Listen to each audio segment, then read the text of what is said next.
Chapter 8. The Gardener Returns to the Garden. Under the surface of superficial human allegiances, beneath the fabric of a fallen world, my vision has continued, and it continues now. To the degree that human beings have shared in my vision, they have known life. As they have permitted the currents of my love to flow through their hearts, they have experienced reality. Throughout the fallen era, I have continued to perceive you as perfect beings. I see you as perfect still. Accepting this, you come home. The image of your Creator becomes your own. Though my coming still remains an event in your collective future, you can welcome me now and have the experience of my presence entering your life well before the last hour. My coming will be behind you then, no longer a future threshold or crossing. By opening your heart to me now, you help ease my transition into the human family. You allow my coming to be more gradual. The light of my presence is distributed more evenly across the earth. Your prayer has brought these words to you. In your heart, you long to break the bonds that you have formed with those who would rule your life for you. You long for the freedom and grace of your true spirit, a Holy Spirit, in love. Rest easy, for your healing is assured. You have nothing to lose but insecurity. Pray daily, and I will bless you with the wisdom and the trust that will make your new life blossom, a joy to you and to all those whom you love. Security lies in spirit. Spirit alone is eternal. Your spirit is here to create in the landscape of time and matter. Do not let what you see reflected on the screen of time dictate your values, for then you are defined as matter. Those who seek material security shall find it, but if it is a greater security you long for, place your trust in love and wholeheartedly devote yourself to the work of spiritual education. My need in these times is for men and women who will devote 100% of themselves, including all the worldly resources at their command, to the education and healing of the human world, to the awakening of the Holy Spirit in the minds and hearts of all. To those who give, I give, that these might give some more. Through them I channel the gifts, all that is required to transform the human world into a joyful realm of new creation. My gifts are designed to be given through incarnate men and women. Through those who give their all to education and healing in these times, my all shall flow. Do not turn your resources over to a single leader, for the advent of my coming has a broad base, and I would that you played a responsible role in the distribution of resources which have, for a reason, come into your hands. Use your wealth wisely, a little here and a little there, supporting people that are bringing light and goodwill into the world. But create your own educational programs as well. Do not give energy in any form to those who struggle, for though these may have the best of intentions, their means of approaching change are outdated and ineffectual. If you are called to work with these, help them to connect with my spirit. I will show them a better way. My spirit creates. Those whose lives are aligned with me are not working against darkness. Polar struggles must be recognized for what they are, forms that embody destructive energies. Evil flourishes where it is fought. It diminishes where there is education, blessing, honesty, goodwill, and most of all, love. It is a wonder that such common wisdom as birds and grasses experience has not found greater expression among human cultures. For what bird does not know the direction of the wind, and what field of grain does not bow gracefully before the direction of the times? It will not be much longer that pockets of human illusion exist. Daily it is harder for dishonesty to resist the flow of my growing energies. For as never before, these times are my times. I am the source of the wind from the new heaven that now restructures the human world. It is for these times, for my times, that you have been created, and that you have come into the earth, with your talents, your resources, your credibility, and your human influence. Use your gifts now without reservation to serve the purposes of love. Experience in return the gift that I give to all who love, a share in my own consciousness. Those who best understand these times are those who are offering the greatest healing and blessing into them.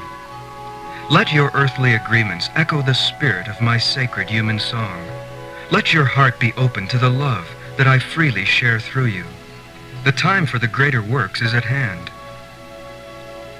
In these, my times, all things work toward my coming, or soon dissolve before me. The resources of the earth are rapidly coming into human hands that serve my purposes. The resources that are not already directly under the stewardship of my people soon will be. Your input is a vital ingredient in determining how these resources can be used to greatest advantage. It is my desire now to direct all the resources of this planet to one purpose: education. Healing follows education and includes practical assistance where conditions are extreme. Through those who demonstrate that they have the practical ability to accomplish the greatest healing, teaching, and blessing, I will channel the wealth of this world. Those in my service are provided for well. There is no need for austere or ascetic lifestyles. Yet the flow must be continuous. Excessive comfort is a danger. Do not let your comforts become exaggerated or out of balance, for where this occurs, there is a stoppage and not a channel, and my blessings can no longer pass through you into your world. Those whom I call to steward the resources of a planet have not been given this commission to channel my wealth into their own personal enjoyments, but to take what they need for themselves and to devote as much as is possible to the great work of education and healing.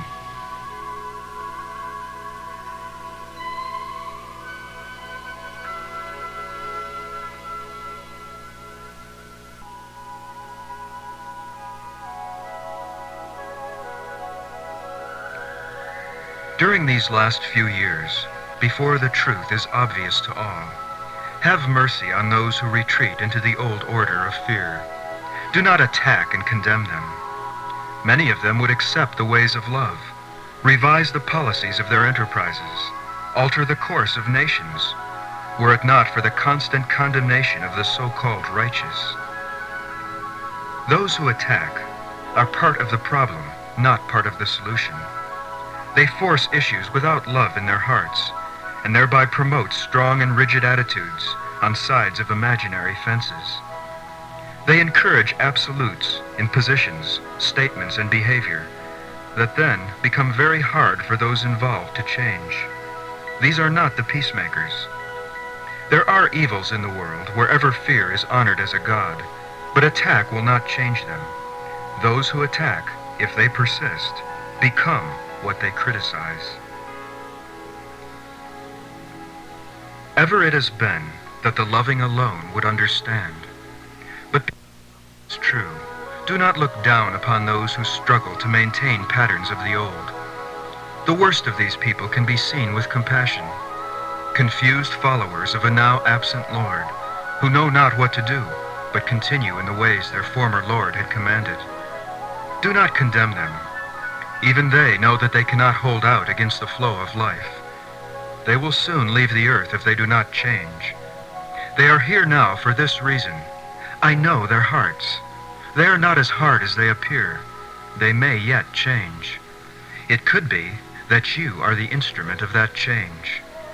Let them see your love, and through you come to know the Lord of love.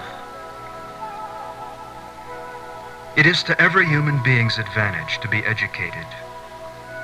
To share the consciousness of one who created all the suns in the heavens is the greatest joy, the finest energy, the truest pleasure. You will teach best where you inspire others to such experience. The intelligence is present in most human beings to recognize the wisdom of words that are truly spoken. Remember this and do not withhold the spoken word. It takes only one moment of turning, one moment of openness to my Holy Spirit, and then the external teacher can move on. The seed will be planted. The good will be done. Where you are invited, you are empowered. Offer your perspective only where there is welcome. Where there is no invitation, I assign you not. But where the welcome is, where hearts are open, there my vision will shine and the truth will be made known.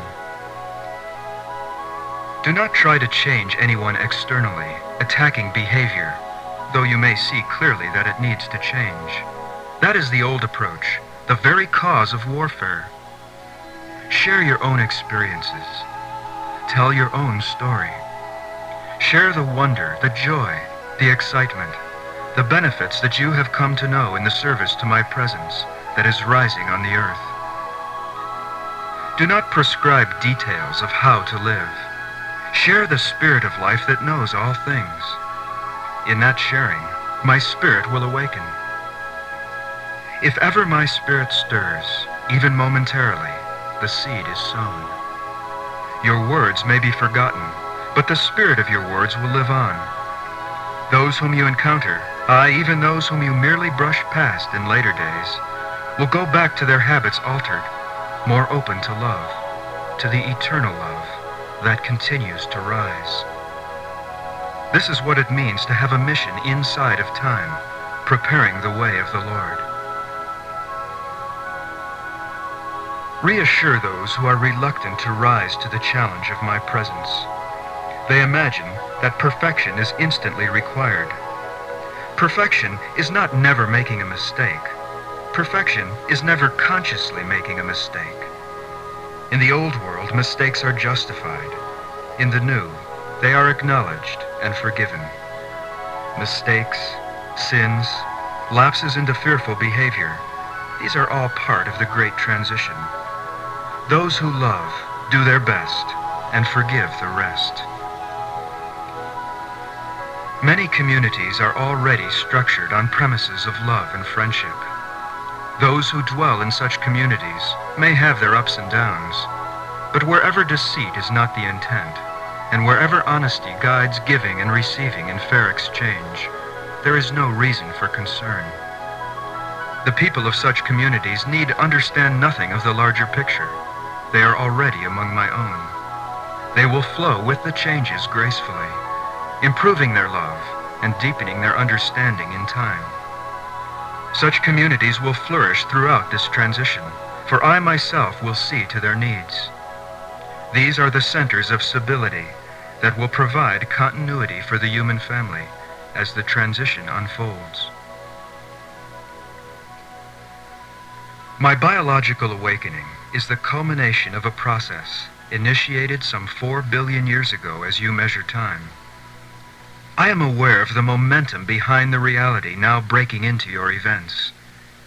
You are aware of the historical crust that the shoots of love yet need to break through, but I am aware of what is under, behind, within all those shoots. I know where they are coming from. If they had asphalt and concrete to break through, they would. But no human heart is so hard.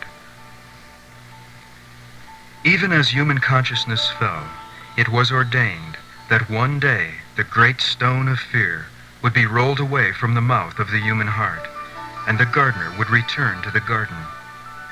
The curves of every cycle since the beginning of time, cycles short and cycles long, will crest together in a single moment soon after the turn of the 3rd millennium A.D. The momentum of reality moving into human time is vast. Awakening is assured. But the nature of that awakening? There are several scenarios that could apply. Some of them would make for a healthier transition than others. I have hinted at the worst, to challenge you, to solicit your initiative. But I have not yet spoken of the best. Throughout all the human variables, I have confidence. I have confidence in you as a species. I have confidence in you personally. I know the intelligence that has already filtered into your affairs. it can only grow. Soon there will not be a town or a village in even the most remote corner of the globe that is not blessed with the presence of an awakened one, guiding people into my love. A blossoming of wisdom, a burst of intelligence, a rise in consciousness, a growth of understanding. Call it what you will, it has begun. Because of you, and because of thousands of others like you, who are offering your lives to my Holy Spirit, the next quarter century on Earth will see a proliferation of the most enlightened and effective educational programs ever to grace the conceptual atmosphere of any planet. There is every chance that the healing of the human world will proceed as gracefully as the opening of a flower. Here is my vision, a happy story. Will you help it come true, just as I will now share it with you?